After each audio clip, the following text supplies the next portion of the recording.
পরিবর্তন দরকার বাবা, জিন্দেগি সুন্দর করা দরকার। সবাই মিলে ছেড়ে দিছেন আপনারা। সমাজটা এখন আর আমাদের হালাত হইল বাপ, বিশ্বাস করেন একেবারে মনের কষ্টে কইতেছে। খাট পালং ফার্নিচার কসমেটিক্স আসবাবপত্র গহনা অলংকার এগুলোর সৌন্দর্যের প্রতি আমরা যেই যত্নবান, নিজের স্ত্রী সন্তানের চরিত্র আখলাকের প্রতি মোটেই যত্নবান। খাটের ডিজাইনটা দারুণ হয়েছে, সোফার ডিজাইনটা খুব সুন্দর হয়েছে, আপনি SS5 দিয়ে যে গেটটা করছেন খুব সুন্দর হয়েছে। আহা মুসলমান, এগুলো একজন আরেকজনে প্রশংসা করে, আলাপ করে। ছেলেটা নামাজ পড়ে না, মেয়েটা পর্দা করে না, ফুলাটা সারাক্ষণ সামান্য কতটি ফুলাইনের লগে একসাথে হাঁটে, মোবাইল টিপে, খাড়াইয়া মুতে, যেই কোনো মেয়ে দেখলে পিছনে টিটকারি মারে। এই এক জন্তু জানোয়ারের জিন্দিগি তার ছেলের, তার মেয়ের, তার পরিবারের। এবারটা কয় সোফা সুন্দর, খাট সুন্দর, SS5 এর গেট সুন্দর, এটি নিজ সুন্দর। এই সুন্দর দিয়ে আপনি কিনবেন? এই সুন্দর দিয়ে আপনার কি লাভ হবে? আল্লাহকে ছেড়ে দিয়ে লাভ কি বলেন না? আল্লাহকে ছেড়ে দিয়ে লাভ কি?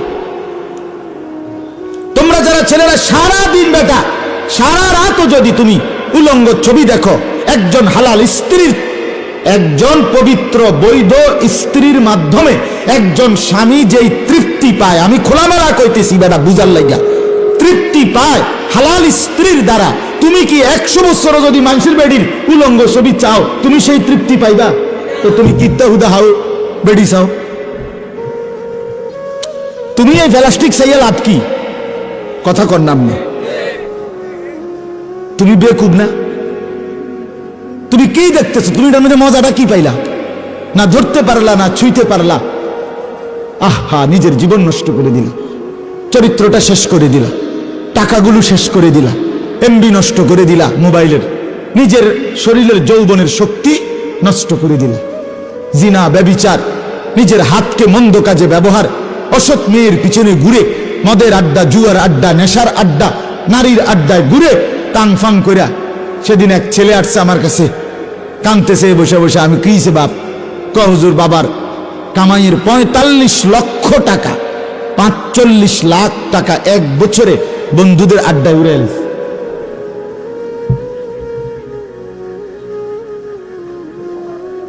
উড়ায় ফেলছে। আরেক ছেলে আসছে ও উত্তরবঙ্গের দিক থেকে আমার কাছে, আইসব কাঁদতেছে, জড়ায় ধরেন। কি সে বাপ তোমার?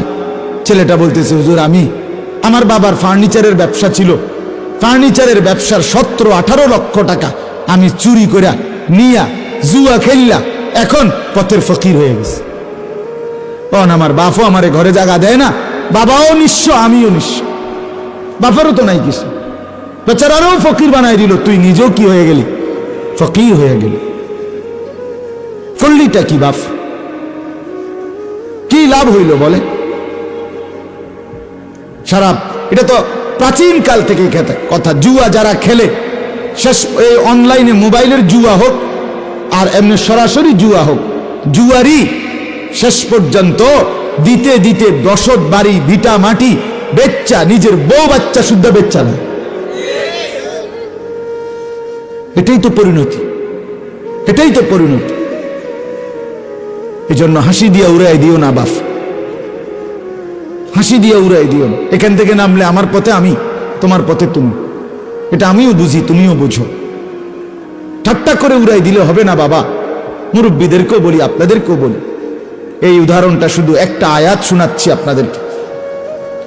হযরত ইব্রাহিম আলাইহিস সালাম, আল্লাহর নবী, আল্লাহ তাআলা উনাকে 84 বছর বয়সে একটা ছেলে দান করছিলেন, ইসমাইল।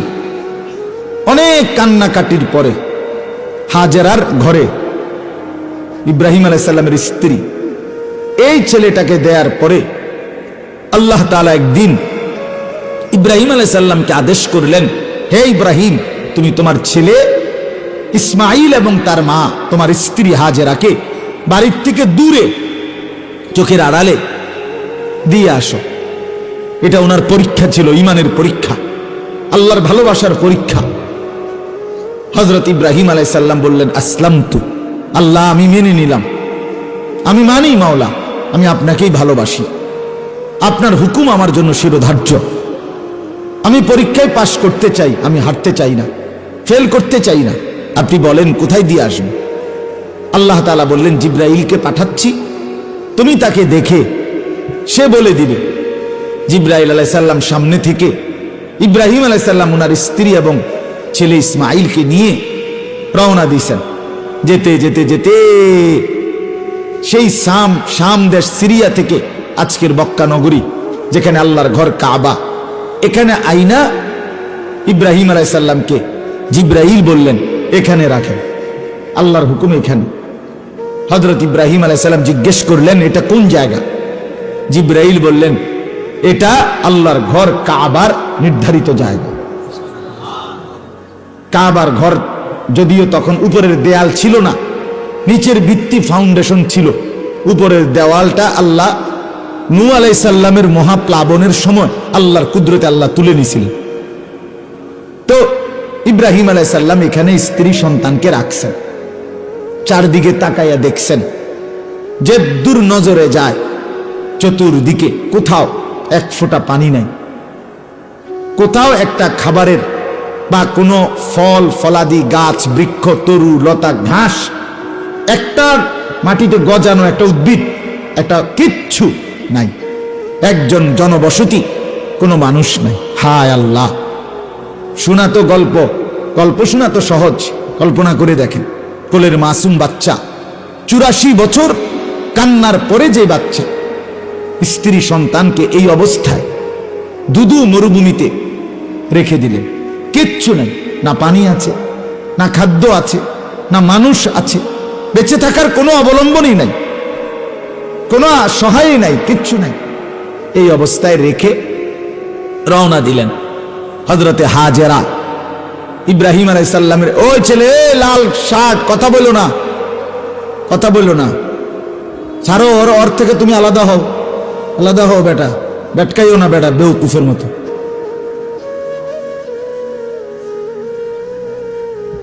হ্যাঁ, আমি ছাড়তে রাজি না, আমি কঠিন মানুষ, আমি পরিবর্তনের নেশা নিয়ে বয়ানে বসি, 1 মিনিট ছাড়তে রাজি না কেউ। আমি শুধু এনেও শিক্ষারে গেলাম, আর আমার সিহুলি আমি কইলাম, আপনি বইয়ে বইয়া 7 জনে বইয়া গোলে বুট খাইলেন, বন খাইলেন, হ্যাঁ আপনি বইয়ে বইয়া ঠ্যাং সরাইয়া বইলেন সদবদ, জি না, একজন হোক, অসুবিধা কি? কথা বলেন না কেন?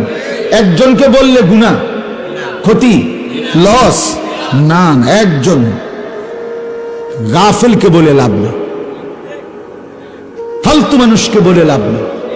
মনোযোগী একজন হলেও পরিবর্তনের জন্য যথেষ্ট। পরিবর্তন দরকার বাবা, জিন্দেগি সুন্দর করা দরকার। সবাই মিলে ছেড়ে দিছেন আপনারা। সমাজটা এখন আর আমাদের হালাত হইল বাপ, বিশ্বাস করেন, একেবারে মনের কষ্টে কইতেছে। খাট পালং ফার্নিচার কসমেটিক্স আসবাবপত্র গহনা অলংকার, এগুলোর সৌন্দর্যের প্রতি আমরা যেই যত্নবান, নিজের স্ত্রী সন্তানের চরিত্র আখলাকের প্রতি মোটেই যত্নবান। খাটের ডিজাইনটা দারুণ হয়েছে, সোফার ডিজাইনটা খুব সুন্দর হয়েছে, আপনি SS5 দিয়ে যে গেটটা করছেন খুব সুন্দর হয়েছে। আহা মুসলমান, এগুলো একজন আরেকজনে প্রশংসা করে, আলাপ করে। ছেলেটা নামাজ পড়ে না, মেয়েটা পর্দা করে না, ফুলাটা সারাক্ষণ সামান্য কতটি ফুলাইনের লগে একসাথে হাঁটে, মোবাইল টিপে, খাড়াইয়া মুতে, যেই কোনো মেয়ে দেখলে পিছনে টিটকারি মারে। এই এক জন্তু জানোয়ারের জিন্দিগি, তার ছেলের, তার মেয়ের, তার পরিবারের। এবারটা কয় সোফা সুন্দর, খাট সুন্দর, SS5 এর গেট সুন্দর, এটি নিয়ে সুন্দর। এই সুন্দর দিয়ে আপনি কিনবেন? এই সুন্দর দিয়ে আপনার কি লাভ হবে? আল্লাহ আমাদেরকে বুঝার তৌফিক দান করেন। হাজেরা আলাইহিস সালাম ইব্রাহিমকে বললেন, স্বামী আপনি আমাদেরকে কোথায় রেখে যাচ্ছেন? ইব্রাহিম আলাইহিস সালাম কিছু বলে নাই। আবার বললেন, হযরতে হাজেরা এবার শেষ জিজ্ঞেস করলেন, স্বামী ঠিক আছে, আমি বুঝছি আপনি কিছুই বলবেন না, তবে একটা কথা তো বলেন, আপনি যে আমাদেরকে এখানে রেখে যাচ্ছেন আপনার ইচ্ছায় না আল্লাহর ইচ্ছায়? ইব্রাহিম আলাইহিস সালাম এইবার একটা শব্দ শুধু বলছে, বিইজনিল্লাহ, আল্লাহর ইচ্ছা। কার ইচ্ছায়? খালাস, হযরত হাজেরা বললেন, ফালা বাস, কোনো অসুবিধা নাই, যান আপনি স্বামী নিশ্চিন্তে। ইদান লা ইউযিউনা রাব্বুনা, তাহলে আমি নিশ্চিত আমার রব আল্লাহ আমাদেরকে ধ্বংস করবে না। আপনি যান, কোনো অসুবিধা নেই, ভাত পানি হিড়ি লাগতো না, মালিক আছে। কে আছে? মালিক আছে, রব আছে। এরপরে ইব্রাহিম আলাইহিস সালাম আড়ালে গিয়ে এই স্ত্রী সন্তানের জন্য একটা দোয়া করছেন। এটাই আমি শুধু তর্জমা শুনাইতে চাই। একটা দোয়া করছেন ওনাদের জন্য, এই স্ত্রী আর সন্তানের জন্য। দেখেন এখানে এক কথায় বলে ফেলছি, স্ত্রী সন্তান। তাহলে একটা পুরুষ, যেমন আমি, আমার 4টা বাচ্চা আছে, আমার 2 মেয়ে 2 ছেলে, তাহলে আমার সন্তান কয়জন? 4 জন। এই 4 সন্তানের আমি হলাম বাপ, আর আমার একজন স্ত্রী আছে, বিবি আছে আমার, তাহলে আমি তার কি? স্বামী। কথা বলেন, তাহলে আমি আমার এই ঘরটার মধ্যে আমি দুইটা পরিচয়, আমার ওই স্ত্রীর স্বামী, আর আমার এই বাচ্চাগুলোর আমি বাবা। এই তো না পরিচয়। একজন পুরুষের মৌলিক ঘরে তার মৌলিক স্বাভাবিক পরিচয় হলো এই 2টা, সে স্বামী এবং কি? বাবা। এই না কথাটা? এটা হলো তার মূল পরিচয়। তো এখানেও তিনি ওই হাজেরার স্বামী নাকি ইসমাইলের বাপ। তাহলে একজন স্বামী তার স্ত্রীর জন্য কি বলতেছে শোনেন, একজন বাপ তার ছেলের জন্য কি কইতেছে, এক কথায় শেষ। তাইলে এখন থেকে আমি বুঝবেন, আমি একজন পুরুষ, আমরা আমাদের স্ত্রীর জন্য আমাদের ভাবনা কি, আমাদের সন্তানের জন্য আমাদের ভাবনা কি। রব্বানা ইন্নী আসকানতু মিন যুররিয়্যাতি, রব্বানা ইন্নী আসকানতু মিন যুররিয়্যাতি বিওয়াদিন গায়রি যি যারইন ইনদা বাইতিকাল মুহাররম। কথাটা খেয়াল করেন। ইব্রাহিম আলাইহিস সালাম বললেন, আয় আল্লাহ, হে আমার রব, আমি আমার স্ত্রী এবং সন্তানকে রেখে যাচ্ছি এমন একটি সমতল ভূমিতে, যেখানে গায়রে জি যারইন, মাটির থেকে উৎপন্ন জাত, একটি দানা, একটি শস্য, একটি গাছ, একটি উদ্ভিদ, কিচ্ছু নেই মাওলা।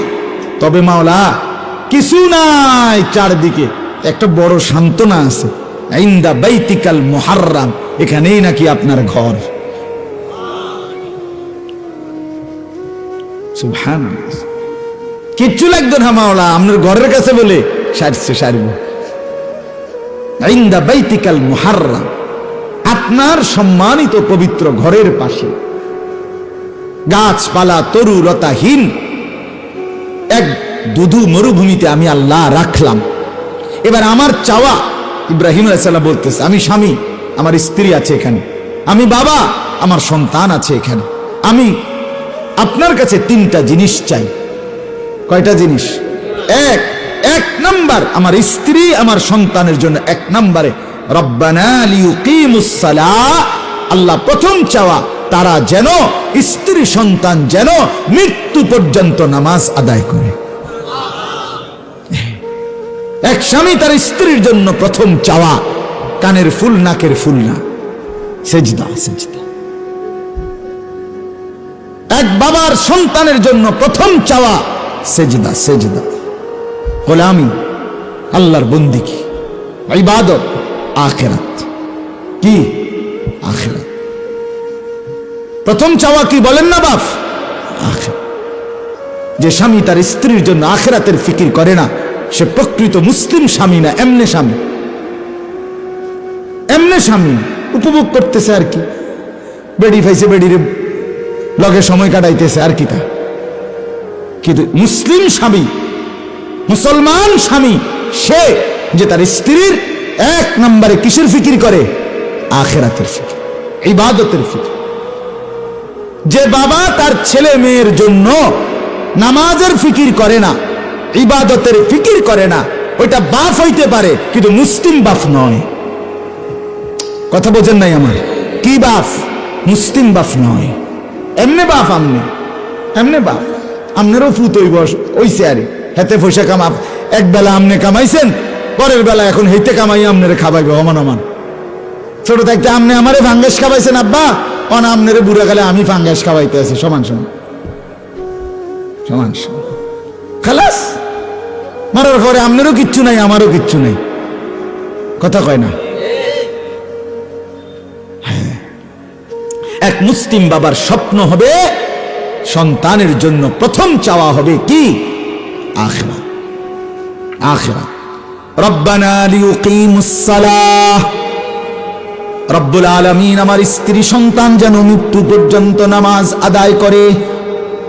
আর কোনদিন যদি স্ত্রী সন্তানকে ফেরত নাও পাই, আর কোনদিন যদি তাদের সাথে সাক্ষাৎ নাও হয় মাওলা, আমি জানি না আপনার পরবর্তী হুকুম কি, আমি জানি না তারা বাঁচবে কিনা মরবে কিনা, কিছুই জানি না। আল্লাহ আমার সাথে তাদের আর পুনরায় মিলিত হবে কিনা তাও বুঝি না আমি। আল্লাহ আমার 1 নাম্বার চাওয়া আমার স্ত্রী সন্তান যেন নামাজ আদায় করে। 2 নাম্বার, এইবার দুনিয়া চাইছে। এবার কি চাইছে? দুনিয়া। দুনিয়া চাওয়া নিষেধ না তো বাপ? আমি তো বলি না আপনার জিফুতের সুন্দরবনে জমা দিয়েন। কথা বলেন না কেন? কোন আলেমে দিন বলছে আপনার বৌজিরে আপনি গিয়ে সুন্দরবনে বঙ্গোপসাগরে সুবাইয়া দেন, ডুবাইয়া লান, এটা বলছি কেউ আপনাকে? আখেরাত ছেড়ে দিলেন কেন? সন্তানের নামাজ ছেড়ে দিলেন কেন? চোখের সামনে বাচ্চা নামাজ পড়ে না, আপনি মেনে নিচ্ছেন কেন? বলে কি করতাম মানে আপনি বিদেশের টেয়া মিলান কেমনে? ঘর ফার্নিচার করেন কেমনে? আপনি না বলে কি করতেন বোঝেন না? তা আপনি খাট বানান কা, সোফা বানান কেন, ফার্নিচার বানান কেন? আপনি তো দুনিয়ার কোনো কিছু বাদ দেন নাই, শুধু আখিরাতের কথা কইলে আপনি কোন আমি কি করতাম? কথা বলে। এই জন্য দুনিয়া চাইছে। এবার ফাজআল আফইদাতাম মিনান নাসি তাহবি ইলাইহিম, আল্লাহ কিছু মানুষ আপনি মিলাইয়া দিয়েন। আশপাশে কত মানুষ ছন্ন ছাড়া যাযাবর, আপনি এমন কিছু মানুষ আমার স্ত্রী সন্তানের পাশে আইনা দিয়েন, যাতে করে তাদের সাথে আমার বউ বাচ্চা মিলেমিশে থাকতে পারে।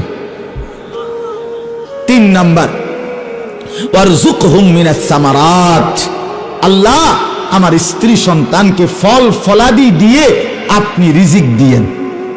খাবার ফল ফলাদি দিয়ে কি দিয়েন? রিজিক দিয়ে। রিজিক দিয়ে। কিন্তু আগে চাইছি কি? আখিরাত।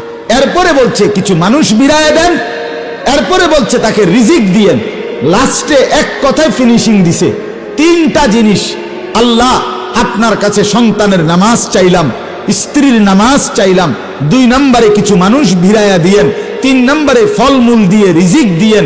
কিন্তু আল্লাহ ফল মূল খাদ্য খাবার কিছু মানুষের সাথে বসতি এই সব কিছু দিবেন, ঠিক আছে, এগুলোও দিবেন কেন? লাআল্লাহুম ইয়াশকুরুন, ফুর্তি করার জন্য না, দুনিয়া ভোগ করার জন্য না, আপনার শুকর আপনার কৃতজ্ঞতা আদায় করার জন্য।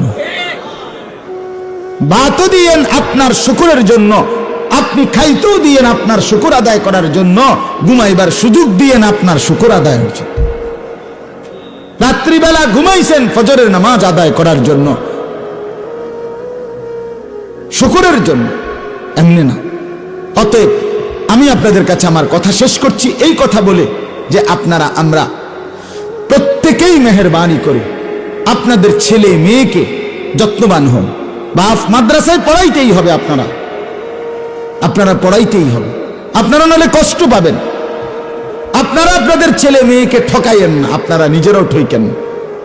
অনুরোধ আপনাদের কাছে, আপনাদের বাচ্চা ঠকাইয়েন না, আপনাদের সন্তানকে আপনারা ঠকাইয়েন। দয়া করে প্রত্যেকেই ফিকির করবেন, প্রত্যেকেই ফিকির করবেন। আল্লাহ তাআলা আমাদের প্রত্যেককে তৌফিক দান করে। দেখেন, মুসলমানের সন্তান ছেলে মেয়ে আপনাদের প্রত্যেকের কাছে আমানত। ওই যে যা পড়াবে, কেউ রাজনৈতিক চিন্তায়, কেউ ইউরোপিয়ান চিন্তায়, কেউ পাশ্চাত্যের চিন্তায় আপনার বাচ্চাকে মন মতো অশ্লীলতা, বেহায়াপনা, সমকামিতা, ট্রান্সজেন্ডারের নামে অসভ্যতা, নোংরামির সবক শিখাবে, আর আপনার বাচ্চা যা ইচ্ছা তা গিলে ফেলবে, তা পড়বে।